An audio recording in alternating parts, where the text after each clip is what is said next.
जालियांवाला बाग हत्याकांड क्यों चलाई डायर ने गोली।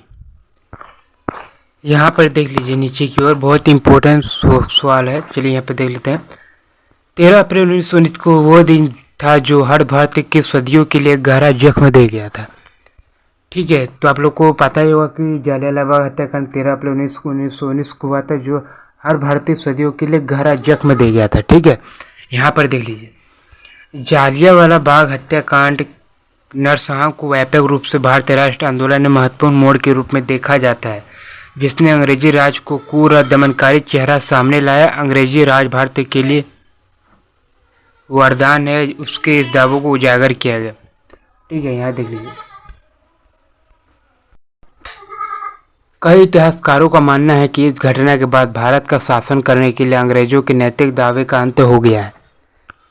इस घटना ने सीधे तौर पर एकजुट राजनीति के लिए भारत को प्रेरित किया है, जिसका परिणाम भारत स्वतंत्रता प्राप्ति के रूप में देखा गया है। ठीक है ना, आप लोग देखे ही होंगे कि मतलब कि जालियांवाला बाग हत्याकांड के बाद स्वतंत्रता प्राप्ति के लिए प्रतीक के रूप में देखा गया, मतलब एक प्रतिक्रिया, मतलब अमीज है। ठीक है ना, अब यहाँ पर देख लीजिए आप लोग। यहाँ तक की कहानी इतिहास की किताबों में दर्ज है कैसे महात्मा गांधी ने रोलेट एक्ट के खिलाफ देशव्यापी हड़ताल का आह्वान किया, जिसके बाद मार्च के अंत में और अप्रैल की शुरुआत में कई हिस्सों में बड़े पैमाने प्रदर्शन हुए। उसका परिणाम 13 अप्रैल 1919 के नरसंहार के रूप में देखा गया था। ठीक है, हालांकि समझने वाली बात यह है कि कैसे और क्यों यह नरसंहार ने देशव्यापी आंदोलन का अंतिम केंद्र बना।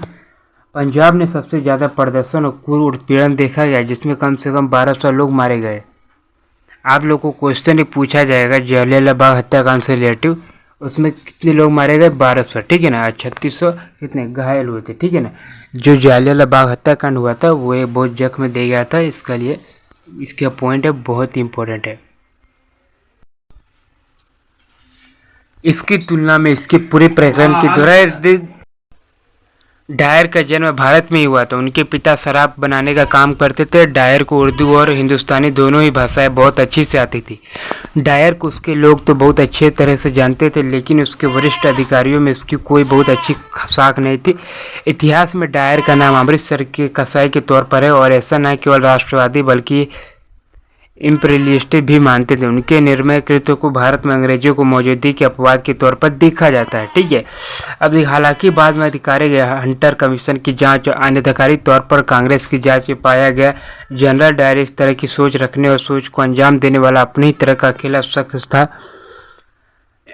हंटर कमीशन के सामने डायर ने माना था कि उन्होंने लोगों पर मशीन गन का इस्तेमाल किया और बाग के लिए एक साकरा सा रास्ता था, और सैनिकों का आदेश दिया गया कि वो जिस और ज़्यादा संख्या में लोगों को देखे उधर फायर करे।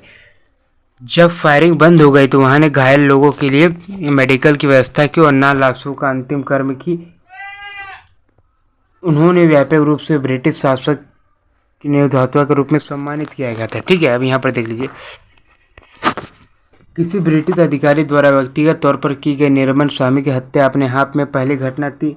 हिंसा, क्रूरता और राजनीतिक दमन ब्रिटिश साम्राज्य में पहली बार नहीं और न ही अपवाद था, लेकिन यह अपने आप में एक अलग की स्तर की क्रूरता थी। ठीक है, अब यहाँ पर आप लोग को बता दूँ, आप लोग क्लियर करना चाहूँगा। जालियांवाला बाग हत्याकांड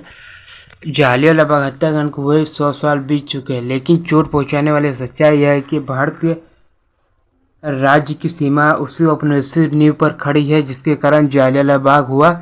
लोकतंत्र, संविधान और नागरिक स्वतंत्रता होने के बावजूद राजनीतिक असंतोष के खिलाफ दमनकारी विरोध बार बार अपना सिर उठाता नजर आता है।